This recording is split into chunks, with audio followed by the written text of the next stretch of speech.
Bandeko babolingo mbote na bino baibo mesana kolanda chaîne na biso ya www.zoomel1000.com. Lelo tozali na esengo mpona kopresente bino ba émission na bino oyo bomesana kozela.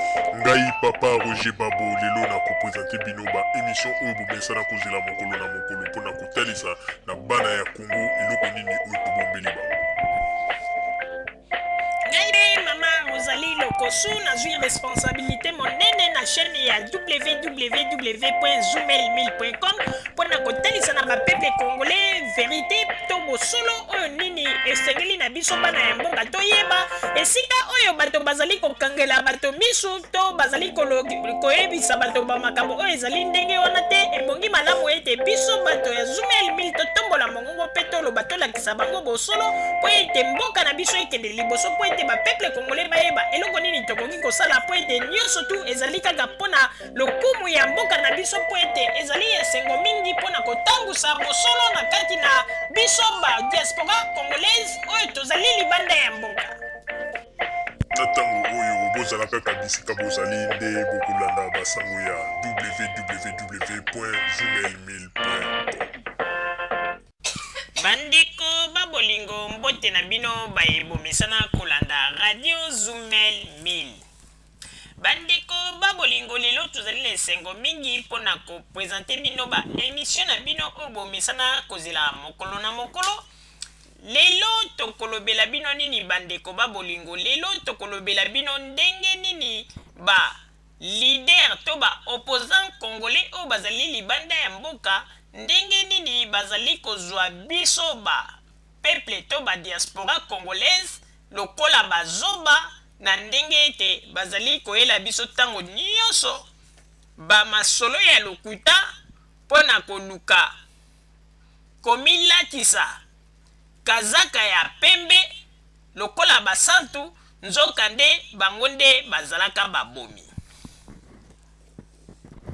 Bandeko babolingo lelo tozali kolobela mpona oyo etali moto oyo babengi na kombo ya Ngwanda le Terminator. Lelo tozali kolobela ye mpo ete tozali na quand même na quelques éléments oyo tokotalisa bino ndenge nini moto oyo balobeki ete abongwani mpe asengaki peuple pardon, mais tango tozali kotala na kati na makambo na ye na bomoto na ye ndeko ezali lokola ndenge balobaka ete nkoi alati poso ya meme, azali kozela kaka ye bon moment mpo ete ayeba na kosote mpo akanga mosuni na ye mpo alia.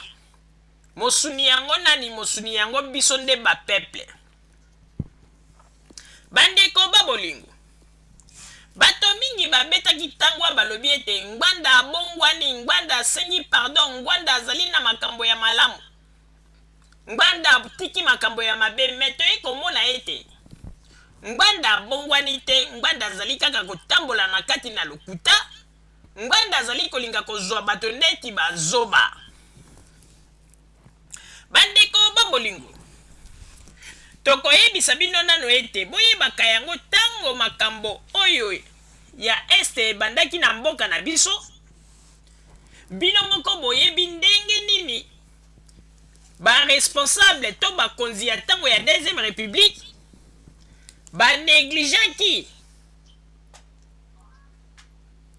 makambo oyo ya rebellion ntango ebandaki kote ya este ya Congo, kobanda na Uvira ti ndenge ebandaki koya ti ekoma babukavu komata malembe malembe.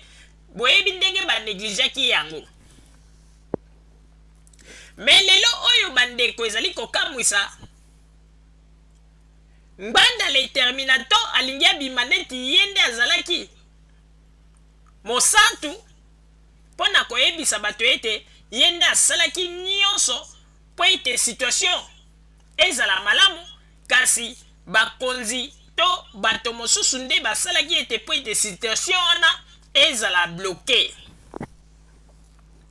Mais réalité bandeko babolingo soki totali malamu na badéclaration na ye oyo azali kosala ezali kolakisa kaka ete azali nde kokosa oyo nyonso azali koloba ezali se lokuta. Mpona nini bandeko tango ye alobi ete bazwi sango ke rébellion ebandi kote ya este, alobi akamati mpepo mbango akimi aye na poto awa esika Mobutu azalaki hospitalisé na Suisse, na Lausanne, soki mpe na Genève. Alobi ntango akomi na Suisse asololi na Mobutu makambo nyonso tu, bayokani bamakambo nyonso na ndenge azongaki, akontakte bagénéraux mpe bagénéraux balobi ke problème eza te, bakotala baarrange situation wana. Eloko ekokamwisa biso lisusu bandeko, mpo omona ete Ngbanda azali moto ya lokuta na kati ya mboka. Soki boyebi ete rébellion esi ebandi, toyebi ndenge nini bakonzi nyonso tu bazalaka agité mpona kolinga koyeba kaka évolution ya kote ya este, ndenge nini makambo ezali koleka kote esika rébellion ezali. Bakonzi nyonso tu balingaka batia matoi na bango kuna mpe bayeba nini ezali koleka. Me eloko ekamwisi biso bandeko, mpo mona ete Ngbanda azali moto ya lokuta mpe akotika kokosa te mpo ete ezali ndenge na ye. Alobi nini ntango asololi na bagénéraux mpe bakonzi mosusu, balobi ete bango moko bakotala situation na mpe bakosala ete bakende kokalme yango. Me eloko ekokamwisa biso bandeko, kaka le meme Ngbanda wana eza kutu teke o akendeki alali pongi nsima ye alobeli biso alobeli bato ya wechi makambo mosusu te, kaka na le meme plateau. Ngbanda alobi ete tango ayebisi bakonzi bagénéraux mpo ete situation na ndenge ezalaki, me eloko ekokamwisa biso aye koloba boye 3 mois après, bandeko bolanda malamu, alobi 3 mois après baye komona ete kutu ye pa akamwe bagénéraux to bakonzi basali eloko moko te na kote ya este. Bandeko nazongeli lisusu, ye alobi apesi consigne na bakonzi mpo ete bango nde balingaki batala situation na est. Bagénéraux bayebisi balobi bon situation na tosi tozwi yango na maboko tokoarrange yango.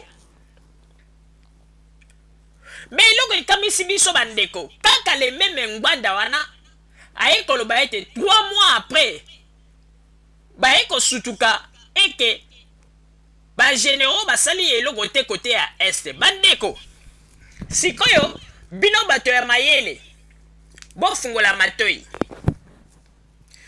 tango mobulu ezali na kati na mboka ou bien rébellion, boyebi te tango rébellion ebandaki ndenge ba RFI ba radio ebele ezalaki kolobela yango.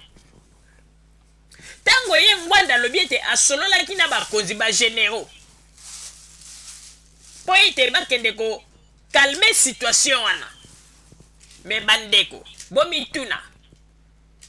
Donc koloba ete tango Ngbanda alobi bamakambo wana esili abosani akomi nde kotala makambo mosusu après ekosutuka kaka 3 mois après ke eloko moko esalami te. Bandeko bozomona ndenge azali kosakana na bato, bino bokanisi mpenza na situation ya mboka ndenge esi engindaki. Ngbanda avandi na ye mpe 3 mois alandaka baradio te, eloko moko te, ye aza koloba ete 3 mois après ekosutuka aye komona ete kuna na kote ya este eloko moko esalamaki te. Ah bandeko, bato ya mayele bo réfléchir nanu, bomituna nanu. Donc rébellion eza na kati ya mboka, mais aza koyebisa bato ete après avoir bagénéraux wana balobaki bakozwa makambo na maboko sa même alandela mpe bagénéraux yango ndenge évolution eza kokende. Non, ye lokola sa alobaki esili avandi na ye mpe 3 mois après 3 mois après ekosutuka eloko moko esalamaki te. Estce bandeko makambo wanvene to le terminator aza koloba estce ezali mpenza bavérité? Bozomona ndenge aza kosakana na bato. Bato mosusu na banzi ete na moma oyo bakoloba ete mama ozali makambo azali koloba azwi yango wapi, sikoyo tozali kokende kotiela bino babilili boyoka ndenge nini ye moko Ngwanda le Terminator asali confusion na makambo na uti koloba alobi ete ayebisi ba généraux pona ete batala situation ya côté ya est balobi ete non bakotala situation wana mais alobi ete 3 mois après aye kosutuka ete basalaki eloko moko te donc koloba ete na 3 mois wana donc koloba ete Ngwanda bandai mpe kotala na ye kokipe na ye situation ya est te soki azalaki kokipe situation ya est te donc abandaki kosala nini na moma wana mpona kotalisa ete bango nyonso bazalaki kaka bacomédien tolanda na babilili ebongo nsima tozongela émission na biso s'il vous plaît. Où j'ai vu le chef de l'État le soir de mon arrivée à Nice, à Lausanne, où il venait de sortir de l'hôpital. Je lui ai fait le point de la situation et je lui ai dit que votre état de santé ne vous permet pas qu'on traite les dossiers de l'État. Mais je souhaite que vous puissiez instruire vos généraux pour qu'ils renforcent immédiatement la situation à l'Est et particulièrement à Bukavu, parce que la guerre est imminente. Et si elle se déclenche et qu'elle parte d'Ouvira et qu'elle atteigne Bukavu pour entrer à l'intérieur du pays, tel que vous et moi nous connaissons la situation de notre armée, on ne saura pas tenir. Alors il faut éviter que cette guerre éclate, il faut l'écraser à l'œuf. C'était le soir. Le matin, à 5 heures, je reçois le coup de fil d'un de mes collaborateurs pour me signaler que Ouvira venait de tomber. Et j'ai informé le président de la République. Il m'a dit, j'informe les généraux tout de suite pour qu'ils aillent au front pour me résoudre cette situation. Et imaginez-vous, 3 mois après, il n'y avait aucun général qui avait mis pied même à Goma. Et aujourd'hui, en tout cas, les faits me donnent raison. Devant cette